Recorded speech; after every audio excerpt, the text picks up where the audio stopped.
नमस्कार, dB news में आपका स्वागत है। हरियाणा विधानसभा चुनावों के लिए वोटों की काउंटिंग चल रही है। सभी एग्जिट पोल में कांग्रेस भारी जीत की ओर बढ़ रही थी, पर आज वोटों की गिनती में मामला उल्टा पलटा दिख रहा है।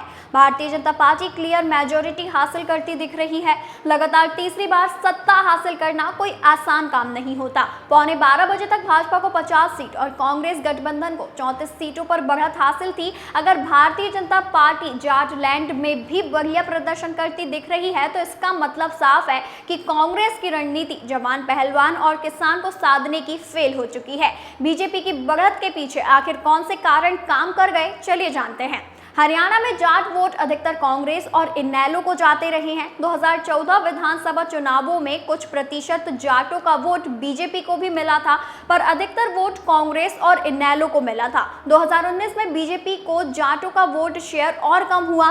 जाट वोट कांग्रेस और जेजेपी में बंट गए थे। यहीं से बीजेपी इस रणनीति पर काम करने लगी थी कि हरियाणा में उसे जाट वोट नहीं चाहिए। एंटी जाट वोटों के ध्रुवीकरण के लिए बीजेपी ने पंजाबी, हिंदू, ओबीसी, ब्राह्मण पर दांव खेला। केंद्रीय मंत्रिमंडल में पहली बार किसी जाट की एंट्री नहीं हुई। राज्य बीजेपी का अध्यक्ष एक ब्राह्मण को बनाया गया। प्रदेश का सीएम एक ओबीसी को बनाया गया। आखिर में बीजेपी के लिए यह दांव काम कर गया। किसानों और महिला पहलवानों के आंदोलन से बीजेपी बहुत परेशान थी, पर इस आंदोलन के खिलाफ कोई कदम न उठाकर बीजेपी ने इसे बढ़ने दिया। पहलवानों, किसानों और जवानों का आंदोलन इतना अधिक बढ़ा कि दूसरे वर्गों को चिढ़ हो गई। बीजेपी चुपचाप अपने नेताओं को किसानों से पिटते देखती रही। किसानों का मन इतना बढ़ गया कि वो पूर्व सीएम खट्टर और कई मंत्रियों तक को गांव में घुसने से रोक देते थे।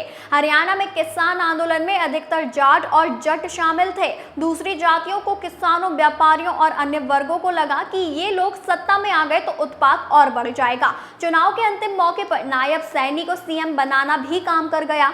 एंटी इनकम्बेंसी के चलते जब बीजेपी नेताओं से कोई सवाल पूछता तो स्थानीय स्तर पर नेता यही कहते कि बस अब सरकार बदल गई है, अब सब कुछ सही हो जाएगा। दूसरी बात, सैनी का सौम्य व्यक्तित्व भी काम कर गया। सैनी बड़बोले नहीं है, जो आमतौर पर बीजेपी और कांग्रेस के नेताओं का प्रमुख गुण होता है।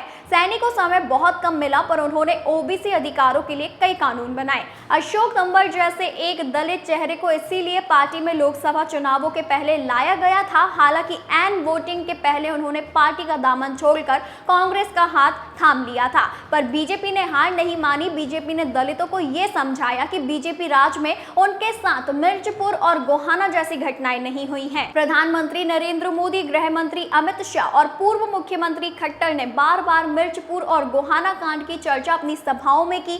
बीजेपी ने कांग्रेस से मुकाबले के लिए हरियाणा में एक एक कदम फूंक फूंक कर रखा। मनोहर लाल खट्टर के प्रति जनता में नाराजगी थी तो उन्हें कुछ दिनों के लिए साइड लाइन कर दिया गया। यहां तक कि पीएम की सभा में भी उन्हें मंच पर आना तो दूर, सभा तक में नहीं पहुंचने दिया गया। विनेश फोगाट ने बार बार पीएम मोदी को टारगेट किया, पर किसी भी बीजेपी नेता ने उनका जवाब नहीं दिया। लगता था कि ऊपर से सभी नेताओं को निर्देश दिए गए थे कि उन्हें विनेश के खिलाफ नहीं बोलने दिया गया। जिन लोगों ने टिकट वितरण के बाद असंतोष जाहिर करते हुए पार्टी के खिलाफ जाने की बात कही, उनके पास खुद सीएम सैनी मनाने के लिए पहुंचे।